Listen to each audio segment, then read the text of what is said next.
Satunya karena kekecewaan publik terhadap wakil rakyat. Kritik demi kritik muncul karena wakil rakyat yang dinonaktifkan oleh partai politiknya, 3 diantaranya merupakan artis atau selebritas. Kualitas anggota DPR kemudian dipertanyakan dan membuat wacana revisi Undang-Undang Pemilu muncul ke permukaan. Apakah soal rekrutmen calon anggota legislatif ini perlu kriteria khusus? Kita akan bahas hal ini dengan Haikal, peneliti Perludem, dan Willy Aditya, anggota DPR RI, fraksi Partai Nasdem, melalui sambungan virtual. Selamat malam, Bung Haikal, Bung Willy. Malam, Mas Adi. Oke, saya ke Bung Willy dulu kalau gitu. Ini partainya juga mewakilkan salah satu artis yang akhirnya juga dinonaktifkan. Bagaimana melihat usul ataupun pandangan dari Prof. Yusril sebagai Menteri Hukum, Bung Willy? Ya, tentu ini harus gayung bersambut ya. It's time to bersih-bersih, tapi ada kata pepatah, Hadi, jangan mengambil keputusan di saat emosi. Oke. Itu yang harus kita jadikan basic ke depan. Saya berulang kali mengatakan keputusan kita harus kita letakkan secara scientific approach on development, on policy. Kenapa? Karena harus ada riset. Ini waktu kita tidak mungkin hanya mengatakan yang sekarang jelek, apakah yang sebelumnya juga nggak jelek. Gini, kalau kita berbicara hanya semata-mata pada satu sisi atau satu variabel, saya mau tanya sama teman-teman, apakah seorang Rieke Diah Pitaloka tidak hebat? Ya, saya sepakat itu. Nah, maka kemudian politik itu punya 2 kaki, apalagi demokrasi. Dalam ranah pemilu, yang pertama adalah selalu berbicara tentang representasi, dia mewakili siapa dan untuk apa. Yang kedua adalah proses pelembagaannya. Nah, kita sedang berbicara apa di sini? Nah, kalau menurut hemat saya sebagai anggota dewan, sebagai bapilu partai, sebagai penggiat partai, yang harus kita lakukan adalah sebuah proses pembaharuan, entah itu namanya transformasi, entah itu namanya reformasi, tapi secara menyeluruh. Semesta politiknya yang harus kita lihat.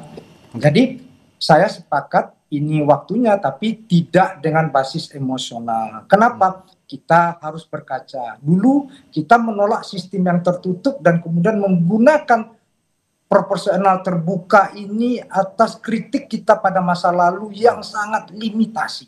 Ingat itu. Bahkan lagu Iwan Fals masih ingat, Mas Hadi, bahwasanya tidak kenal siapa Pak Wakilnya. Iya kan? Jadi masing-masing, semua teori politik, semua teori sosial politik itu memiliki cacat bawaan. Semuanya. Nah, tinggal adalah yang harus kita lakukan. Menurut hemat saya, 2 hal. Yang pertama adalah scientific approach. Kita harus melakukan riset base yang kemudian berbasiskan dialog, poros keduanya. Harus dialog multi layers. Inilah deliberative democracy. Kita tidak menggunakan lagi Athenian demokrasi. Kalau hanya para filosof yang berdemokrasi, itu Athenian demokrasi. Kalau hanya suara Vox Populi, Vox Dei yang berdemokrasi, itu adalah demonstrasi. Suara Tuhan. Maka kemudian kita harus mencari benang merahnya, bahwasanya deliberative demokrasi itu adalah basisnya dialog, yaitu melibatkan siapa saja, ya political society, civil society, ya state dalam hal ini, dan kelompok-kelompok kepentingan lainnya untuk duduk bersama, karena tidak ada yang sempurna atau paripurna. Ada kelemahannya dan ada kelebihannya semuanya. Saya menangkapnya dari pernyataan Bung Willy ini, selain bukan hanya soal jangan emosional untuk mengambil keputusan, saya melihatnya tidak semua artis, Bung Haikal, tidak semua artis itu punya reputasi yang buruk di politik. Tadi Bung Willy sudah mencontohkan betapa hebatnya Rieke Diah Pitaloka, betapa hebatnya kalau saya melihat ya, ada Nurul Arifin juga di sana yang juga punya kapasitas baik. Desi Ratnasari. Oke. Nah, ini berarti partai politiknya kah yang harus juga pilih-pilih ya? Boleh saja artis tapi yang punya kapasitas. Bagaimana? Ya, saya sepakat ya dalam posisi itu, bahwa kita tidak bisa kemudian melabeli profesi artis itu sebagai kemudian profesi yang tidak layak untuk masuk ke dunia politik. Kita nggak bisa mengeneralisasi seperti itu. Bahwa ada kemudian artis yang atau selebriti yang kemudian memiliki kualitas yang bagus, kita lihat ada. Namun ada juga kemudian yang mungkin ya kualitasnya tidak baik atau kemudian tidak memahami prosesnya, ya ada juga gitu. Artinya apa?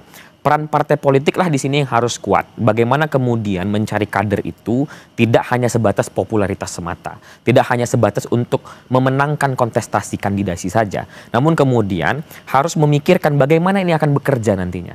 Oknum-oknum atau orang-orang ini yang sudah dipilih oleh partai politik untuk mewakili partai politik di dalam kontestasi pemilu, itu kan harus dilihat bagaimana kemudian track recordnya, kualitas dan sebagainya. Maka dari itu kalau misalnya ya berkaitan dengan hal itu, kami di dalam usulan naskah rancangan undang-undang pemilu, jadi ini sekadar informasi Mas Adi bahwa kalau seandainya tadi kan Bang Willy mengatakan bahwa kita harus scientific base, kita harus melakukan riset terlebih dahulu.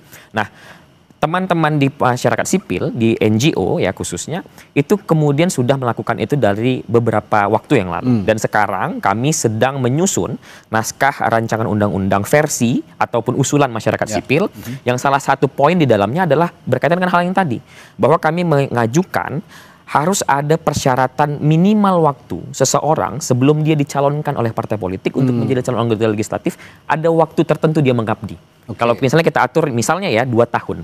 Jadi sebelum dia mengabdi di partai politik. Di partai politiknya ya, mengabdi di partai politik yang bersangkutan yang akan, jadi nggak bisa juga. Dia ngabdi di partai politik A terus tiba-tiba nyalon di partai politik B, nggak boleh gitu juga dong gitu. Jadi ada waktu sehingga apa? Proses kaderisasinya berjalan dengan baik, pendidikan politiknya dapat, meritokrasinya berjalan, lalu kemudian calon anggota ini nanti akan dapat memahami visi partainya, dapat dipahami, tujuan dia menjadi anggota legislatif dipahami dan sebagainya. Mengabdi dulu, ini usulan ya Bung Willy, mengabdi dulu di partai politik minimal 2 tahun tadi ya. Kalau usulan kami 2 tahun. 2 tahun usulannya agar kaderisasi juga benar-benar muncul di partai politik. Mau itu artis, mau itu politisi, mau itu bisnismen. Kalau ada kaderisasi yang baik, ada pengabdian kepada partai politik, niscaya masuk ke DPR juga kualitasnya akan baik. Bagaimana respons Anda, Bung Willy? Ya beginilah, yang harus kita lihat secara objektif Mas Hadi adalah semesta politiknya. Toh selama ini itu kan variabel yang sangat prominent dan bahkan determinan itu adalah popular vote ya, popular basisnya. Jadi memang itu selera pasar, suka nggak suka, senang nggak senang. Saya ini kan ya boleh dibilang melakukan kaderisasi pada teman-teman aktivis mahasiswa ya. Tapi itu kan kemudian ketika dilempar ke pasar, ketika dide, nolongso saya jatuh ke dalam air mata saya, nggak dipilih sama orang. Jadi ada realitas itu yang kemudian harus kita pahami, bahwasanya untuk ini kita rubah. Sepakat saya. Siapa sih kalau kita mau tanya hati kecilnya, siapa sih yang nggak menjerit dengan sistem ini? Semua orang menjerit. Itu yang dinamakan aspek pragmatisme itu tadi, Bung Willy? Gini, ada beda oportunis dan pragmatis, itu dua hal yang berbeda. Dalam kontestasi, siapa sih yang nggak ingin menang? Itu aspek pragmatis. Bahkan Tuhan pun tidak mendikotomikan pragmatis dengan idealisme. Tuhan menciptakan tangan kiri dan tangan kanan. Itu jangan salah sesat pikir kita di sana. Jadi pragmatisme dalam kontestasi, tidak ada orang yang tidak pragmatis dalam kontestasi. Semua ingin menang. Maka kemudian kami menawarkan kalau Mas Hadi merujuk kepada risalah hasil Kongres Partai Nasdem itu adalah mix vote. Apa itu? Ada popular vote, ada party list. Ini based on Jerman dan Jepang experience. Nah, ini yang tapi kemudian ini salah satu baru tawaran. Bagaimana caranya kita duduk bersama? Kita nggak boleh melakukan klaim kebenaran sepihak, enggak. Kenapa? Kita harus duduk bersama melihat, karena kita tidak mau terjebak pada rasionalitas ekstrim dan empirisme ekstrim. Nah, kita disinilah peran dialog satu dan lainnya untuk meletakkan, kita lihat apakah ini kan tidak hanya rekrutmen ya, tidak hanya sistem pemilunya. Kita lihat juga aspek penyelenggaraan pemilunya, pelaksana pemilunya, state aktor yang lainnya. Nah, jadi banyak variabel-variabel di sana yang kemudian kita kaji, bahwasanya bertepuk tidak sebelah tangan, Mas Hadi. Nah kalau gitu pertanyaan saya selanjutnya, bagaimana Bung Hekal menyeimbangkan antara yang disebut oleh Bung Willy tadi popular vote ya dengan kualitas, supaya tidak terjadi lagi di hadapan publik seperti yang kemarin. Ada 3 selebritas yang akhirnya dikritik oleh publik karena punya pola komunikasi yang begitu buruk dan menyebabkan gelombang unjuk rasa yang begitu luas. Ya. Kalau kami ya di Perludem bersama beberapa teman-teman CSOL lainnya, sebenarnya kan kajian terkait dengan perbaikan sistem atau perubahan sistem pemilu ini sudah berjalan lebih kurang 2-3 tahun belakang. Oke. Ya.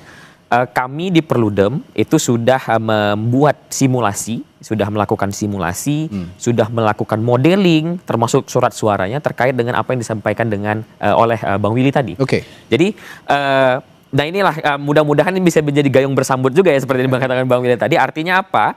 Artinya ada berbagai elemen yang sudah sama-sama memikirkan. Ya. Kalau saya tidak salah juga dari pemerintah itu, dari Kemendagri dan juga dari Bappenas, itu sudah melakukan simulasi dan modeling juga terkait pilihan-pilihan. Nah, jadi saya menjelaskan sedikit Mas Adi terkait dengan mix metode yang tadi disampaikan oleh Bang Willy ini dikenal ada 2 kutub lah ya, ada 2 jenis. Yang pertama paralel, yang kedua itu mixed member proporsional. Oke.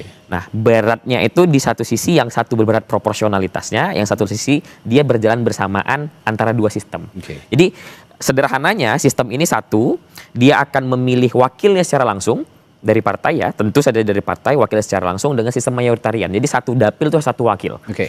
Dan satu sistem lagi ini akan ada sistem proporsional yang proporsionalnya adalah proporsional tertutup. Jadi partailah yang memiliki kewenangan untuk memilih. Nah, dengan adanya 2 sistem ini, nanti orang-orang yang kemudian punya popularitas tinggi ini ditempatkan di mayoritariannya, sistem mayoritarian. Dan orang-orang yang mungkin championnya partai ya, punya kualitas yang baik namun mungkin popularitasnya tidak begitu tinggi, ditempatkan di sistem yang proporsional tertutupnya. Nah, dengan sistem seperti ini ditambah lagi ya, tentu sistem saja juga tidak mungkin bisa menyelesaikan masalahnya, tetapi kita harus mengikutkan yang lainnya. Seperti tadi saya sampaikan, ada syarat yang harus dipenuhi, lalu kemudian termasuk juga demokratisasi partai, ada yang namanya pemilihan pendahuluan misalnya untuk calon anggota legislatifnya. Jadi ada partai itu melakukan pemilunya sendiri gitu loh, untuk menaruh nomor urut. Itulah yang dilakukan oleh negara-negara maju sebenarnya. Benar, seperti apa yang terjadi misalnya di Amerika Serikat gitu kan. Nah, jadi memang kita harus melihat ini ya, dan inilah kenapa kami sejak awal tahun 2025, sejak rancangan undang-undang pemilu dan undang-undang pilkada itu dimasukkan ke dalam daftar prolegnas prioritas 2025, kami sudah dorong segera dibahas. Karena apa? Karena kita butuh nih waktu untuk mensimulasikannya.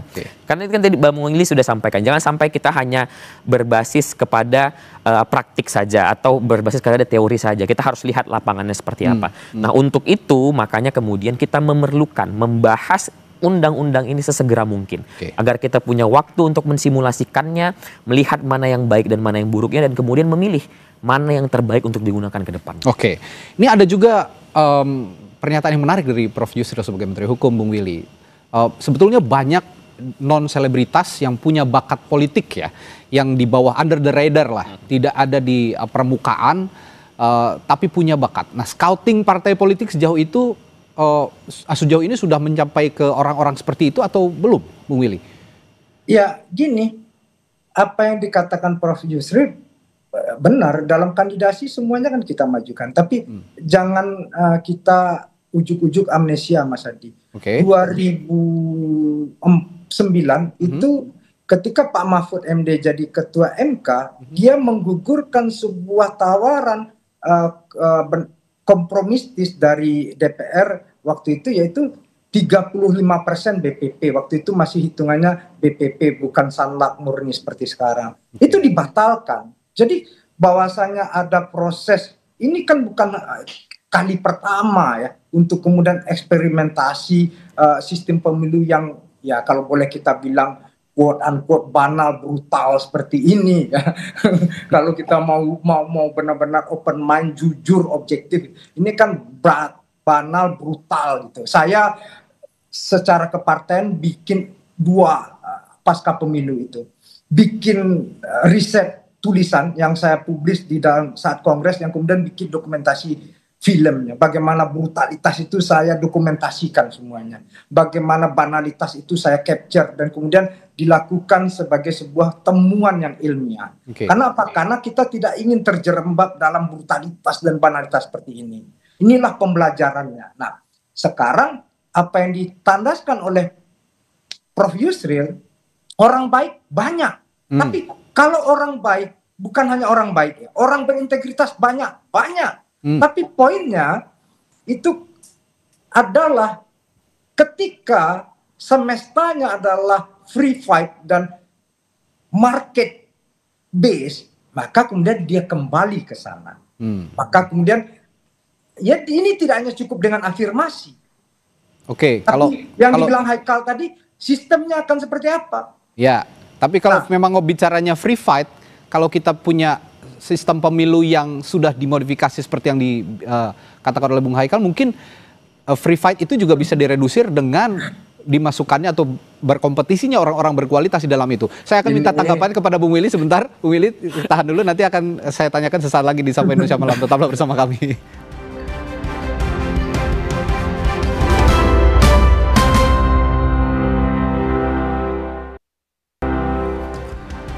Kembali di Sapa Indonesia Malam. Tadi sebelum jeda saya bertanya ke Bung Willy atau meminta respons tanggapan dari Bung Willy. Kalau Bung Willy tadi mengatakan semesta politik harus berubah, ya kalau memang ingin berubah, sistemnya juga harus diubah dengan modifikasi yang dikatakan Bung Haikal tadi. Bagaimana Bung Willy? Ya, jadi ini tidak seperti tunanetra memegang gajah, pegang belalai, ular, pegang kaki, batang kelapa, pegang kuping seperti pelepah pisang. Nah, jadi tidak bisa melihat hanya satu variabel. Nah, saya ini momentum untuk kemudian kita periksa secara objektif semuanya, semestanya. Kenapa? Sistem pemilu itu kan bagian part of, di dalamnya juga ada government system gitu. Nah, maka kemudian sistem bernegara. Kita mau pilih yang mana? Termasuk yang gugatan teman-teman dari civil society tentang pemisahan pemilu nasional dan pemilu daerah. Ya. Ini yang harus kita lihat secara objektif, ini kan bernegara. Ini kan bukan main game SimCity ya, yang kemudian bisa dibongkar pasang. Menarik nih analoginya. Ini berbicara tentang human, antroposentris kita di sini. Ya. Nah, dalam konteks itu saya punya salah satu cerita lah. Sahabat saya Masinton Pasaribu yang sekarang jadi Bupati Tapteng itu. Dia habis masa mudanya melakukan advokasi di sebuah komunitas. Nah, lalu kemudian orang sakit dia urus, orang mati dia urus, orang sekolah dia antar. Tapi ketika hari H, apakah orang pilih dia? Belum tentu. Nah, di sini kita memeriksa tentang patahnya representasi kita. Bagaimana liberal demokrasi itu jantungnya adalah kapital. Di semua negara liberal demokrasi. Nah, tapi di kita apesnya sudah berbiaya mahal, instrumennya money politik lagi. Nah, ini sudah jatuh tertiban tangga, diludahin gitu kan. Nggak enaknya minta ampun. Gitu kan?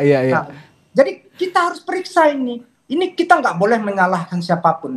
Karena apa? Ini pilihan kolektif waktu saat itu. Nah, di saat inilah Haikal, saya dan kawan-kawan termasuk government, state dalam hal ini, kita sama-sama duduk.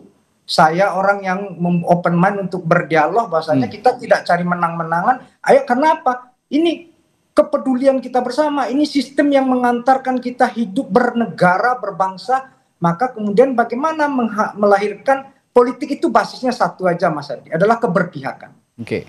Nah, saya waktu jadi wakil ketua balik, periode kemarin itu mendorong setiap rapat badan legislasi itu ditayangkan secara langsung melalui sosmed dan YouTube DPR. Sehingga orang memberikan masukan, input segala macam. Nah, ruang dialog ini yang harus kita perlebar, tidak menang-menangan ya. Ini momentum untuk kemudian melihat bahwasanya yang patah representasi ini di mana letaknya. Apakah memang karena money politiknya yang banal sebanal-banalnya, atau yang kedua bagaimana pelembagaan demokrasinya.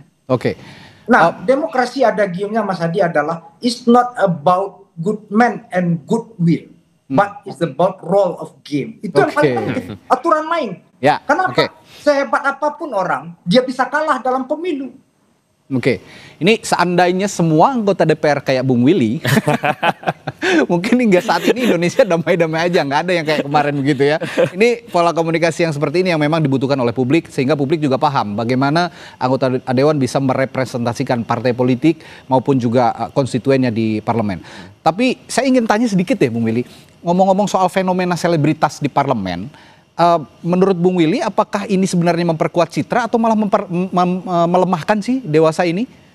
Ya, itu depend on market base ya. Saya ini tidak mau menepu air dalam dulangan. Oke.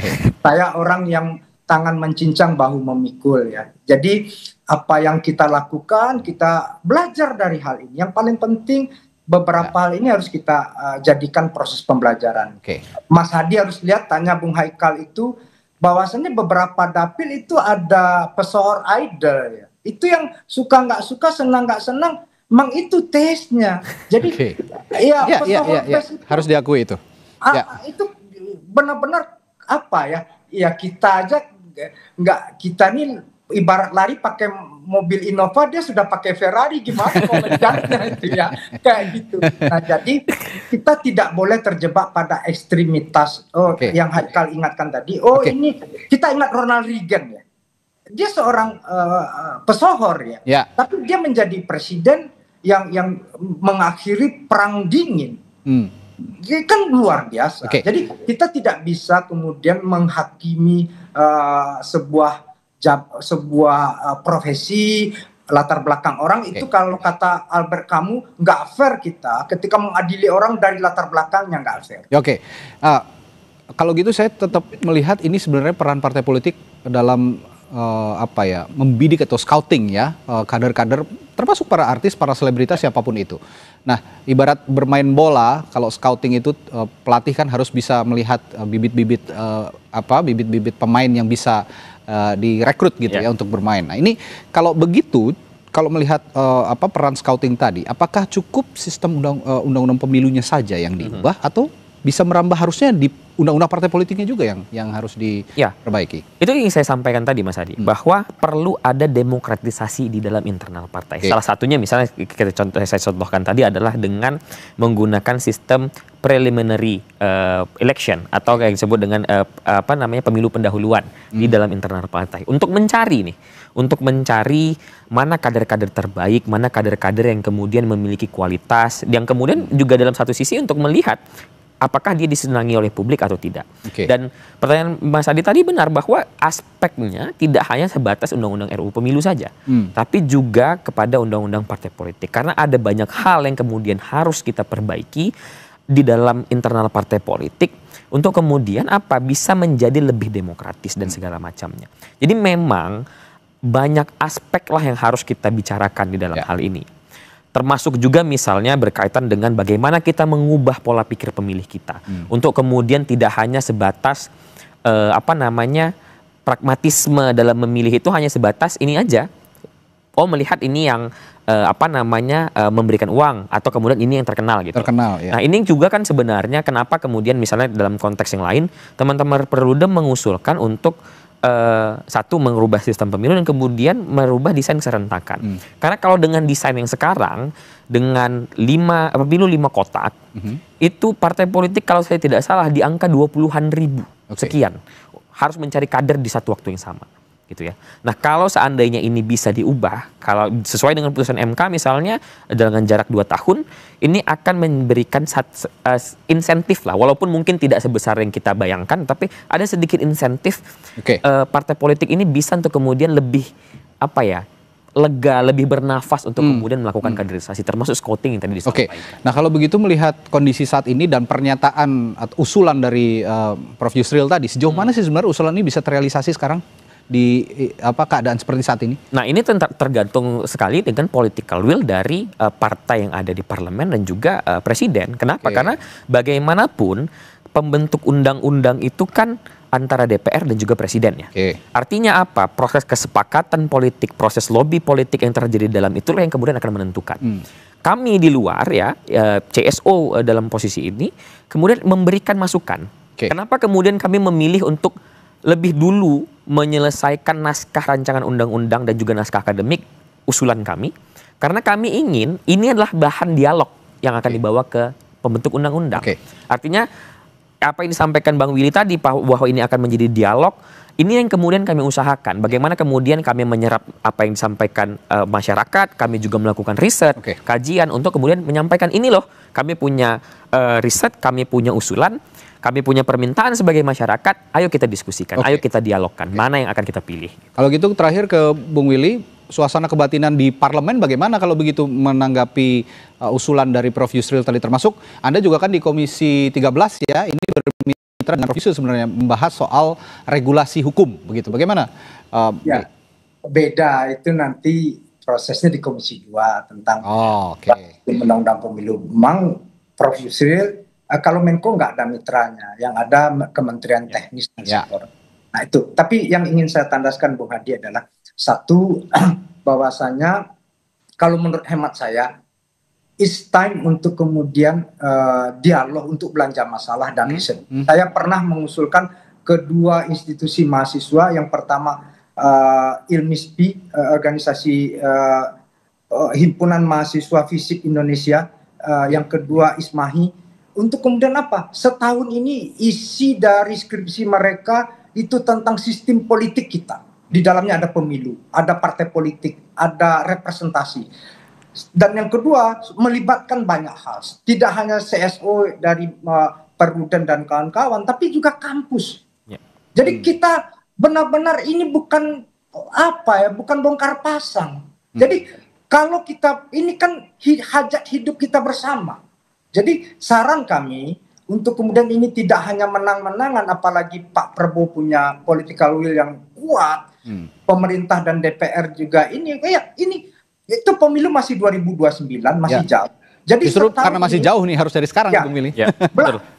Saran saya belanja masalah riset, guys. Jadi kita dialog sambil sembari riset, dia paralel aja riset, dialog, sehingga kita one by one, step by step untuk menemukan kesepakatannya. Semua akhirnya semua jadi puas gitu ya. Semuanya akan enak langkap enak gitu. Jadi tidak hanya enak di bibir saja, tapi di hati dongkol. Gitu. Jadi enak langkap enak di bibir, enak di hati, dan kita menjalankannya secara bersama-sama. Bahwasanya ini tadi juga apa yang dibilang Bung Haikal, bahwasanya demokrasi yang maju itu tidak hanya bicara political society yang dominan, tapi bagaimana civil society-nya menjadi sangat kuat, sehingga counterpart political society dan civil society itu bisa berdialektika secara sehat. Terakhir ke Bung Haikal, biar nggak omon-omon, jadi kapan langsung ngobrol nih sama teman-teman seperti Bung Willy di ini sayangnya Bang Willy tidak di Komisi 2, jadi kita belum ada ketemu ya Bang Willy ya. Jadi kita berharap ya memang kami melakukan terus berkomunikasi ya dengan Balek, dengan Komisi 2, termasuk juga dengan Kemendagri. Kita berharap ini segera ditunaikan lah. Karena kan dari kemarin kita mengatakan bahwa kita mendengar ya dari internal DPR sendiri, bahkan dari Komisi 2 ataupun Balek, ini masih menunggu bagaimana kemudian ini akan dibicarakan, model cara pembicaraan ini akan seperti apa dan sebagainya. Nah ini yang kita harapkan segeralah dimulai. Kita sudah di bulan ke-9 di tahun 2025. Prolegnas prioritas itu sudah disusun di awal tahun. Artinya ada sekian bulan kita itu belum memulai sama sekali untuk membahas ini secara secara formal di dalam proses pembentukan undang-undang. Meskipun ada dialog di luar, tapi kan belum secara formal. Maka dari itu penting rasanya untuk secepat mungkin kemudian ini dibahas dan juga diproses di dalam proses pembentukan undang-undang. Dan kami dari masyarakat sipil, kami selalu siap untuk berdialog, dan kami sudah menyiapkan yang menjadi kebutuhan untuk dialog itu. Mumpung pemilu juga masih lama. Benar sekali. Ini harus dari sekarang jadi jangan mepet-mepet lagi. Gitu. Nanti kan kalau mepet-mepet alasannya nggak keburu lagi membahas poin-poin yang penting itu tadi. Dan ini momentum karena memang di sisi lain ada tuntutan 17+8 ini yang memang bisa mereformasi semua lini begitu, termasuk tadi kalau kata bahasanya Bung Willy semesta politiknya harus diubah. Baik, terima kasih Bung Willy Aditya telah bergabung berdiskusi bersama kami di Sapa Indonesia Malam, dan juga Bung Haikal di studio. Sampai jumpa lagi, sehat selalu. Saudara, Sapa Indonesia Malam masih akan kembali dengan